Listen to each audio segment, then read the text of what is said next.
Welcome to the Macedon Podcast.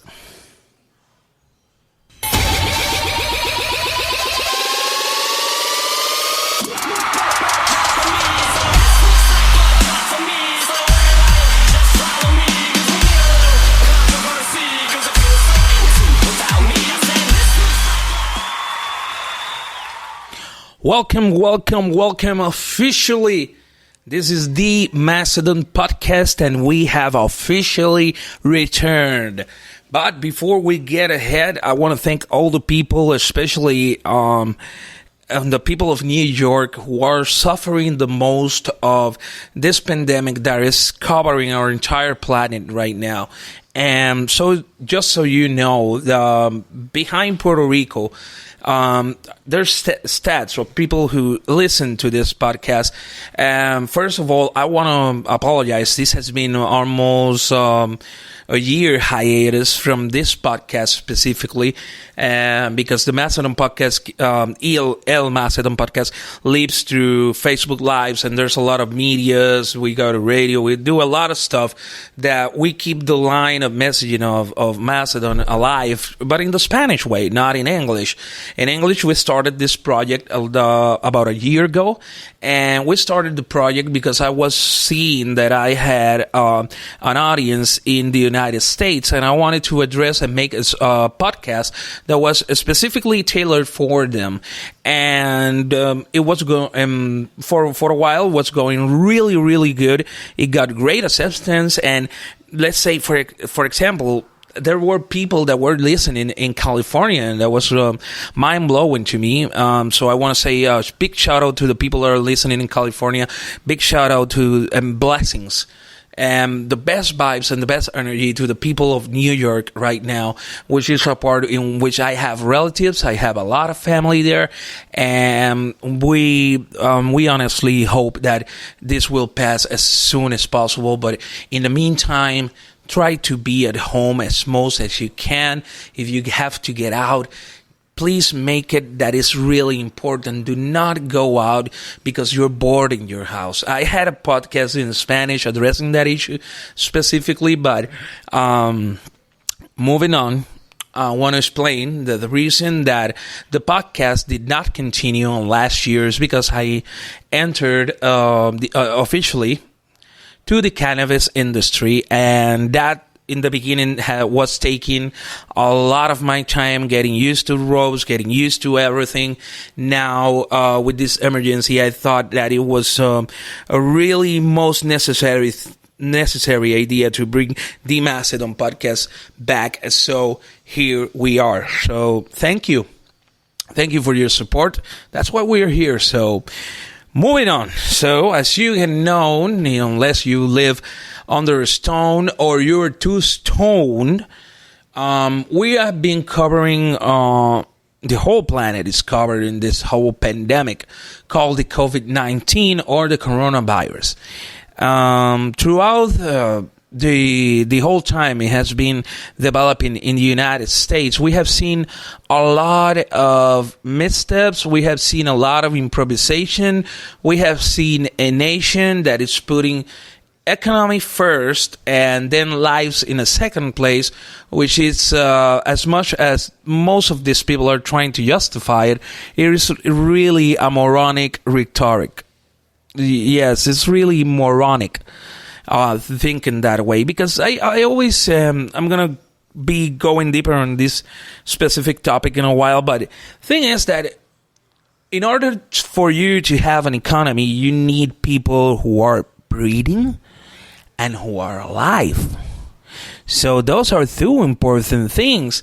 And if you keep moving the economy as if nothing is happening, what is going to happen is that you're going to have a lot of dead people who's not going to be consumer, and a lot of those dead people might be part of the people who have established brand loyalty to whatever the fuck you're doing. So we're going to tackle on that topic later. But I want to acknowledge something. And one of the funny reasons, because when all of this started, I thought at the beginning that I was going to be sent home like everybody else, but all of the sudden cannabis is essential. It has always been essential to me, but now it's essential in a government level. So I got to keep working. Which many people say, oh, you have a blessing, you're still making income, you don't have a worry in the world, and you're dead wrong. I have a lot of worries because I could get infected. I'm handling and talking to people every day, patients, because we don't have recreational cannabis in Puerto Rico. We only have medicinal cannabis. So I have patients coming in and out. A lot of them, and you don't know who's going to come through that door and who's going to be infected. So I know it's really desperate to be in your house like 24 hours, but it's also it's also stressing. The fact that you don't know which person is going to come through that door that is going to be having the coronavirus. So the thing is that I've seen a lot of irresponsibility in people, and the funny thing in the case of Puerto Rico is that when everything was starting to be developed here, it was immediately established a curfew under law. Immediately. And that is something that I was kind of scratching my head that Andrew Cuomo and the governor of California did not do that Ron DeSantis did not do that, and it's like, I don't know what the problem with these people is. And I see NBC like praising Andrew Cuomo, and he has not done a good job. We don't need to make a review of Donald Trump because I think that the people who listen to this podcast are aware and smart, and I think I don't have to explain that. So, but in the case of Andrew Cuomo, he made a lot of mistakes. He knew you have a multicultural population. So there's people that are going to listen to your advice, but there's people, and you have a lot of Puerto Ricans there who are going to not listen to it. And they're going to do pretty much whatever they want. Just a minute. Well, okay, and then moving on. So, as I was mentioning, Andrew Cuomo, I think he believed, I don't know what made him go to have that state of mind, and he started like putting curfews a little bit too late. And that's what I saw, because he was denying himself. He was like, this is a real issue, this is an emergency, we need this, we need that. Okay, well, where's your curfew? Where's your curfew?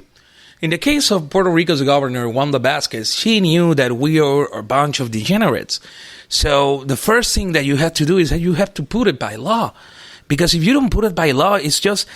and this is something else, that politicians today do not grasp the reality that their common perception of the people about them is that they're liars who technically... Not only liars, but people who technically are corrupt and steal money, and they're not for the people. So Andrew Cuomo thought that by him giving an advice to people, they were going to follow through. Wanda Vázquez, on the other hand, she knew that we were not going to listen to her for shit.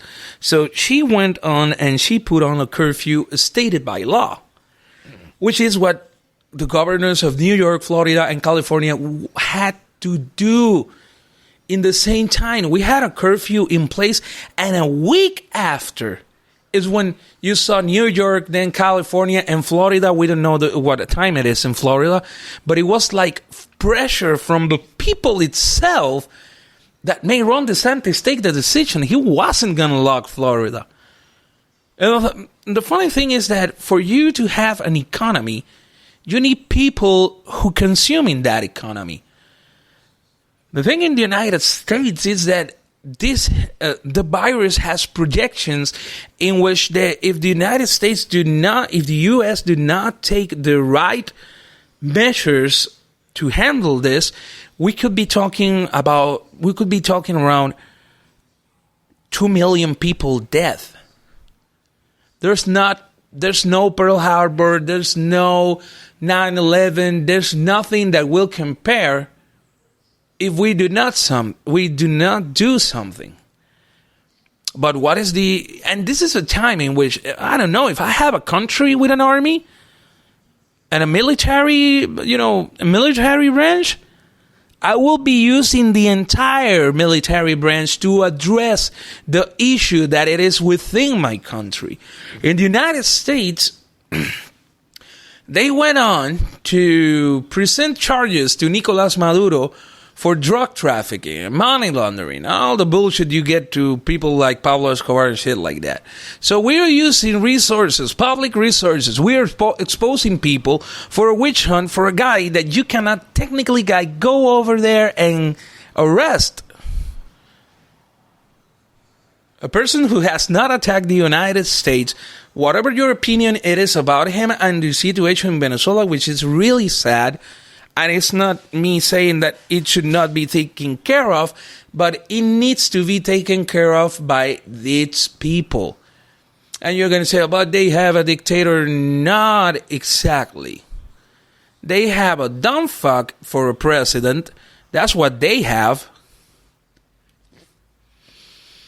Who was instated there by the Venezuela military defense or military forces of Venezuela, who are the ones that really run the show over there. So they get people like Nicolas Maduro to be in the front, but they did not get charges. Just Nicolas Maduro. It's all a publicity stunt, and I cannot believe that they try to make a smoking mirrors out of something that it is a sickness. It's not your fault that it's not the U.S. fault that these things exist. It's just that you had to handle it. And then, since you're not handling well, you're trying to use the smoke curtain of Nicolas Maduro to try to water things down. And be honest, these media outlets such as CNN, NBC, Fox, AON, whatever, Breitbart, these outlets, what they're doing right now is creating a really too divisive talk about politics and what it should be. This is the moment in which most political difference must be put aside for the common good of the people. It is kind of logical thinking on a situation like this. And yet, here we are in the United States trying to get a guy arrested for drug trafficking while we have the projection that almost 2 million people can die. If that does not say something about a fucked up mentality, a fucked up social mentality, I don't know what does. Because the thing here is that if it wouldn't be for cardi-b, and you heard that right. If it wouldn't be for cardi-b, maybe a lot of us will be dead right now. A lot of us. And it's really something that amazed me about this whole situation, because I'm not trying to minor or not take to account the great job that Anthony Fauci is doing, but the real worldwide whistleblower is cardi-b. It's not Fauci. It's not the CDC in Atlanta. It's not nobody else. It's cardi-b. A hip-hop singer is the world planetary. Let's say, for example, the Spanish flu in 1918, right? It killed around 65 to almost, there's number that goes from 50, and there's numbers that put it even close to 100 million deaths around the planet. That was way worse because it was called the Spanish flu because on Spain it was the first place that they noticed that this was happening. But the United States did not want it to acknowledge that it was happening. They call it the Spanish flu, and remember this was at the end of World War I. So there were festivals, there were parades, there was like everything that you did not have to do in a moment like that. But in the United States, they didn't know this thing was going on. We didn't have the media outlets, the way of communicating between the world that we have right now.